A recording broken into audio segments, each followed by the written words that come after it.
So this is woad here. This is a woad leaf.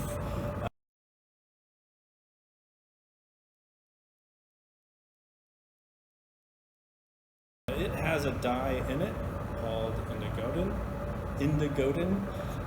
which is indigo, blue. So it's the same dye that's used for blue jeans. We're all wearing blue jeans today, so all of our pants are made out of the dye that's in this pony. All right, so this is right about where I want it to be. So I need it to be close to boiling, but not boiling. If it's boiling, that's too hot. It's going to mess up the color. And I'll be lucky if I get one tube of paint out of this amount of matter. So I'm going to put these in here, let them steep, kind of like a tea.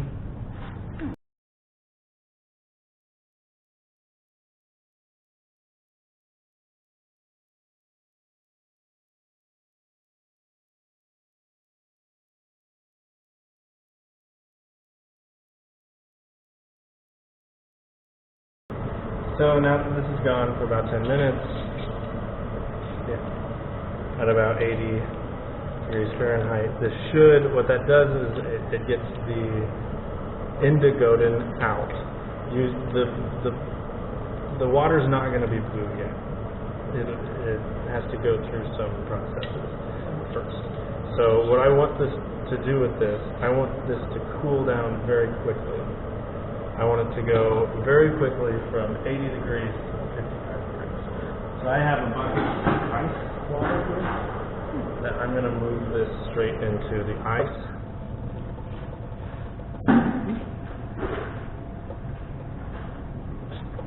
And stir it around because I want this to cool down.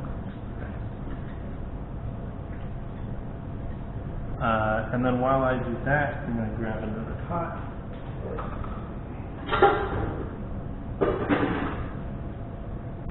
And I'm going to heat up, I have 250 milliliters of water. This I want to boil.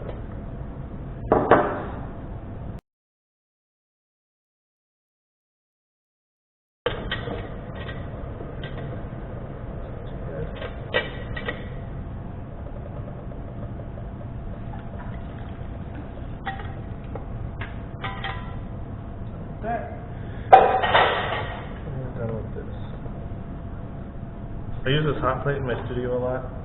I don't trust it, so I always keep a fire extinguisher with me. Is that right for both? Yeah.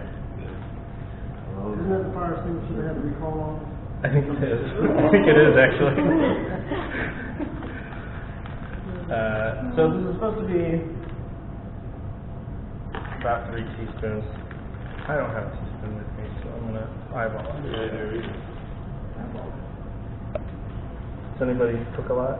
You might do a better job at 3 teaspoons than I would. I love Kristen. Oh, yeah. Read it. Embarrassing. How much would that you say one of these is? Yeah. That's a teaspoon each one. Yeah. All right, perfect. Is it a mounting teaspoon or just regular teaspoon? You know what? They've been doing this for centuries. Do you think they always have the same? No, absolutely not. Of course, it doesn't always come out the same color blue either. So this is potassium carbonate. Use it to change the pH in your pool. So I want that to mix in.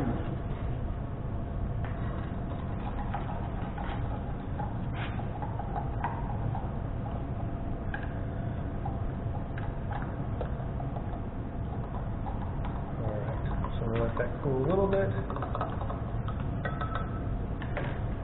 So I'm about at the right temperature. I want to get the plant material out. So what's the plan again? Woad. Spell again? W-O-A-D. Like, don't drive off the woad. Right.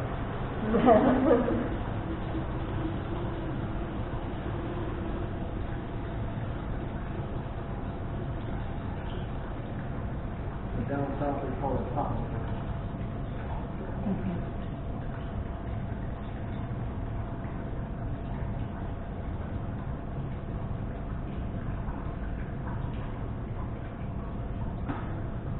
Lovely.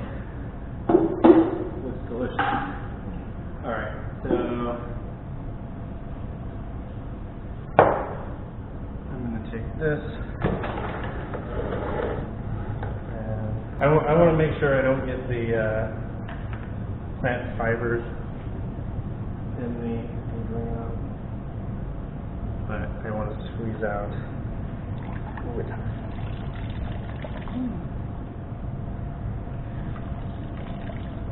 Wear gloves when you do this. Is this your first time? What? Is this your first time doing this? With this plant, yes. He's done other plants. I have done other plants, but everyone's a little Who's that different. up here? What? Who's that up here from that? What else? No, I have more. I'm going to add my solution to my dye bath. And this will start to change the color, but this particular plant has to be oxidized. So I should start to get a foam. It's going to be a green foam.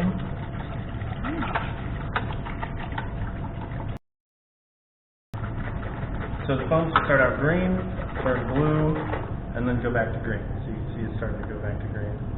Yeah, you can do something. Watch that. You can see that blue. That's a really nice blue. It makes me feel good. I'm doing You something did right. it. You did it right. This pink would be going, holy crap! But you know this is gonna make one tiny tube of pink. Like it's gonna make very small. So you guys gotta appreciate Da Vinci back then, because they didn't go I down know. to 6 legs. That's why they use Michelangelo. cauldrons. They use these big giant pots for dye material.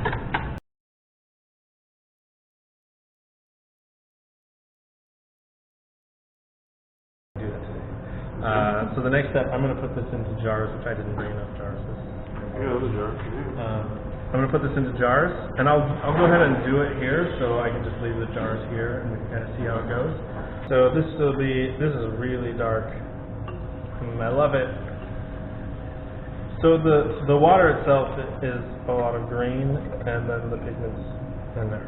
This is one that's a little bit harder, that once it's clean, you have to actually let it dry out instead of filtering it out. So the particles, you can see it in there. The particles, some of the particles are so small that will go through a copper filter.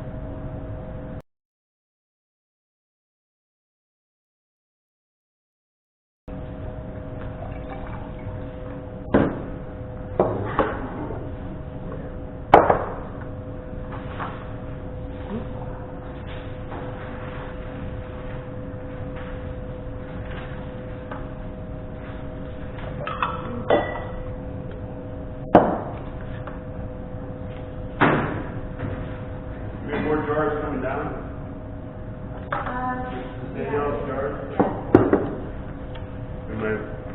I have all of my pigment consolidated into 3 jars. And my turkey baster, which you can already see, I've used it already, and the end is getting dyed blue. This liquid is so dark that it's really hard to see how much pigment is there. The pigment comes up to about here on each of these jars, so I can take a little more than half of the liquid out without taking out any of the pigment, which is what I want to do. So I'll take my turkey baster. This liquid is very dark, and it's more green than it is blue. It's a really beautiful green color, actually. This does not smell good.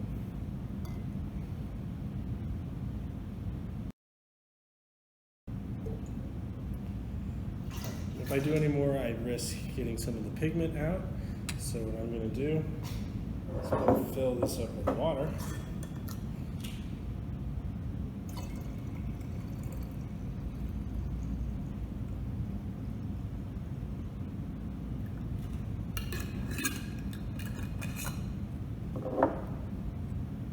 Stir it up.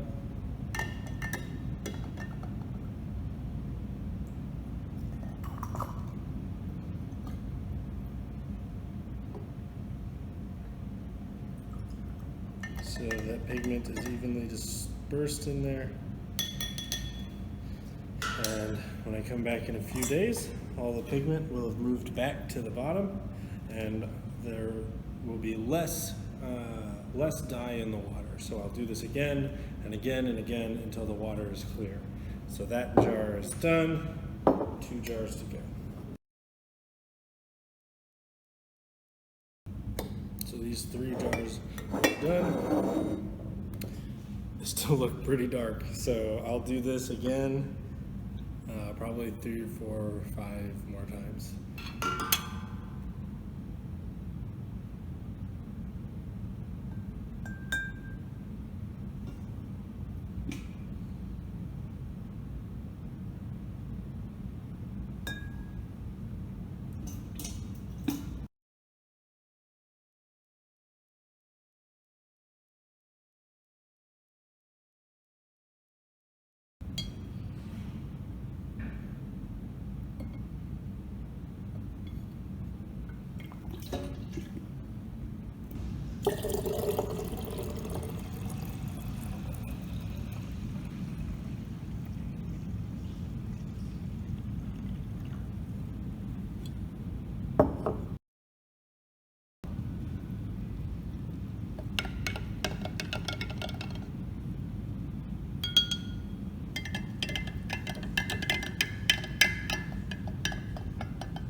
This is that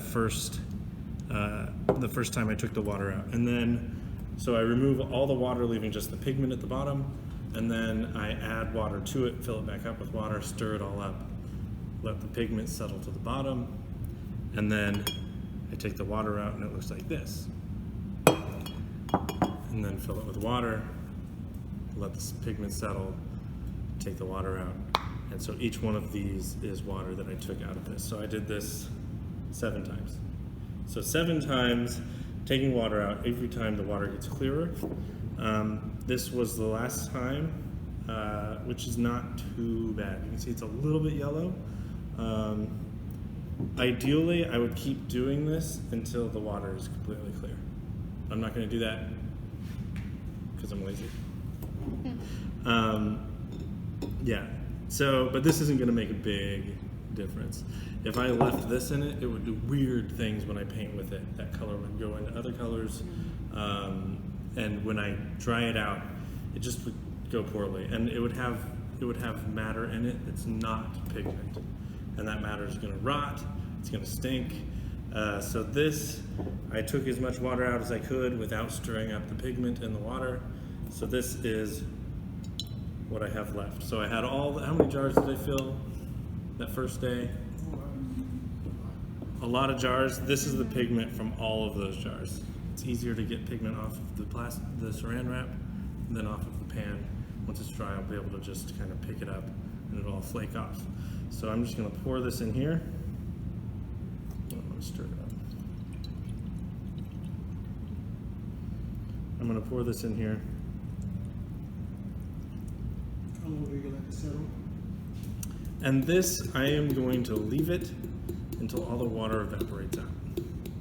So this is going to take a long time.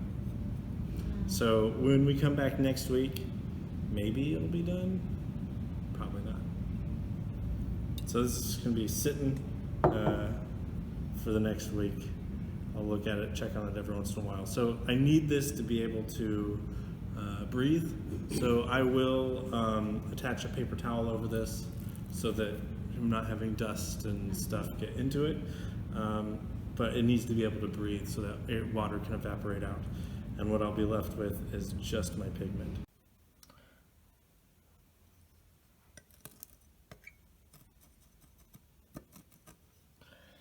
This is the pigment that I was left with.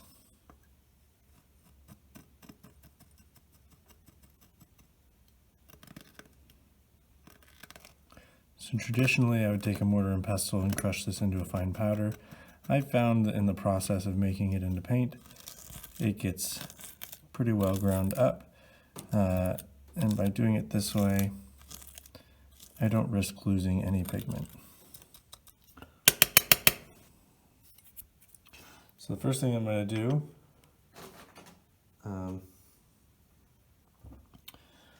is add a little bit of a wax medium to this. I found with a lot of pigments, especially with blue pigments, they tend to reject oil and cling to water. So the wax medium acts as an emulsifier. That's too much.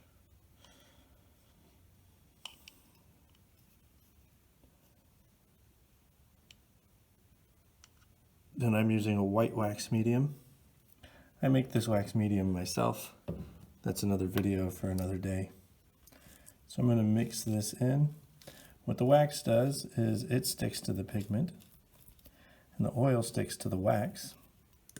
And so it really helps you have a much stabler paint in the end where you don't have a lot of oil coming out. Now I'm adding this first because this is not a filler. So you'll hear a lot of paint companies talk about, oh, we just use a binder, the oil and the pigment itself with no filler. Well, a filler would be something that you just add to a paint to make it have less pigment, to make your pigment last longer. That is not what this is. This is a cold wax medium that could be used as a painting medium itself, so I actually am going to end up using a little bit less oil than if I use this by itself, than if I use the pigment without the medium. So this is not a filler. It does not mean that I'm having less pigment in my paint. It is not to save money. I am doing this to make my paint stabler. Yeah.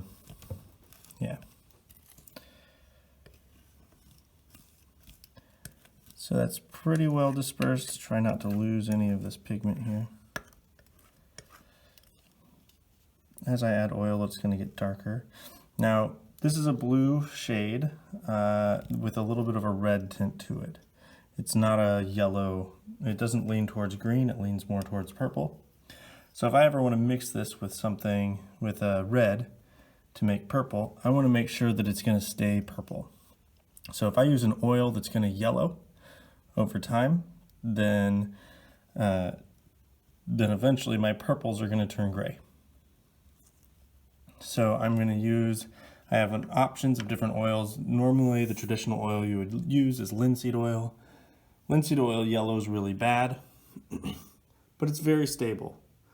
Safflower oil doesn't yellow really at all, which is why it's used for whites, but it's the paint that you make with safflower oil I don't like as much. It's kind of a pain to work with. So I'm going to use walnut oil. It's kind of an in-between. It'll yellow a little bit, but it doesn't really change. It stays one consistent yellow. So this is walnut oil, black walnut oil from Southwest Missouri. I'm just going to add a little bit. I can already see pigment that does not have the wax in it is rejecting the oil, so the wax was a good choice. So I'm going to mix this in as much as I can. And this is the process that's kind of like baking bread. If you add too much oil, you need to add pigment. I don't have that option, I cannot add pigment. This is all of the pigment that I have. This is my entire yield. So I have to be very careful not to add too much oil, which I think this is already enough. Especially with the amount of cold wax medium I added. This is going to be enough oil.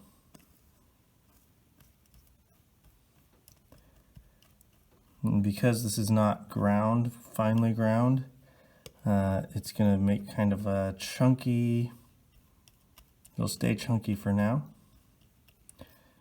And not all of the pigment is mixing into the oil, and that's good. If all the pigment mixed into the oil, that would be too much oil.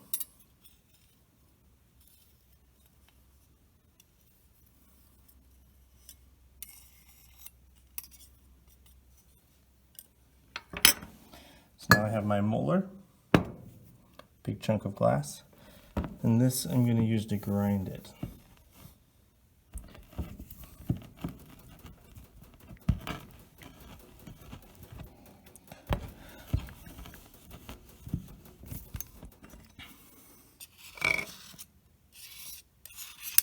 You can see it's starting to look a little bit more like a paint. Still very thick. But the longer that I grind it, the thinner this will get.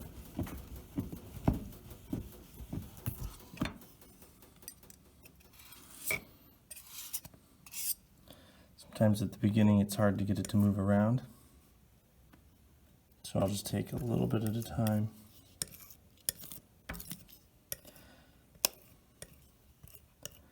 This process would be easier if I pre-ground my pigment into a finer powder, but I prefer to do it here.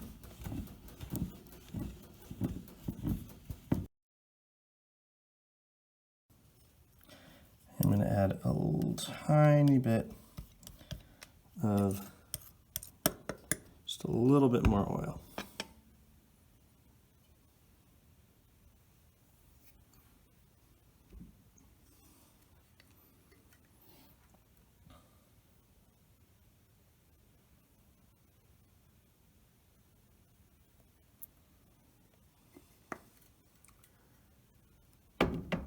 It would be better for me to use an eyedropper, but I need to get one.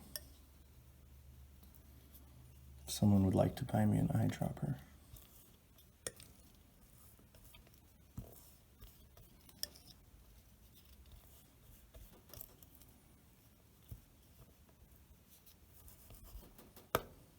There we go.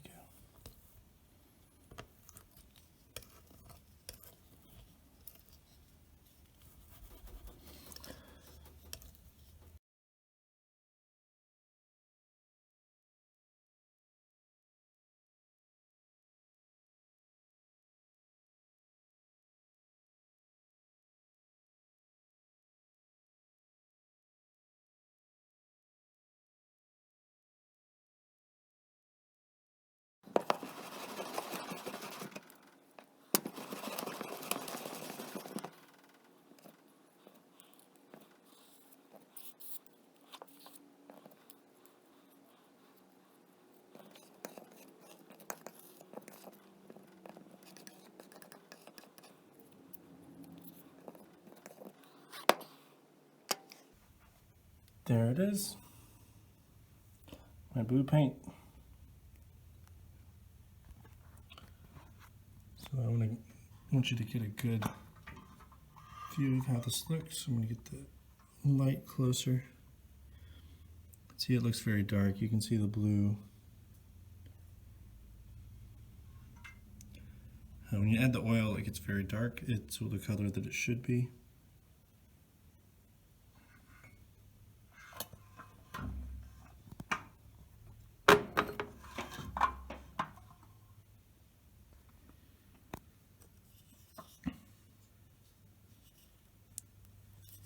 This is nice and thick.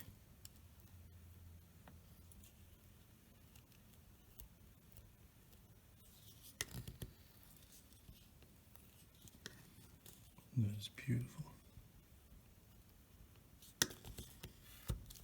So I'll put this in a tiny jar. I'm not going to put it in a tube because it's a little bit too thick for a tube, but I'm not going to add any oil to it. It'll thin up a little bit when I let it sit. But that's it. That is a nice blue paint. Oh, there it looks black. It's exactly the color I was going for. There we go. And I'm really happy with it.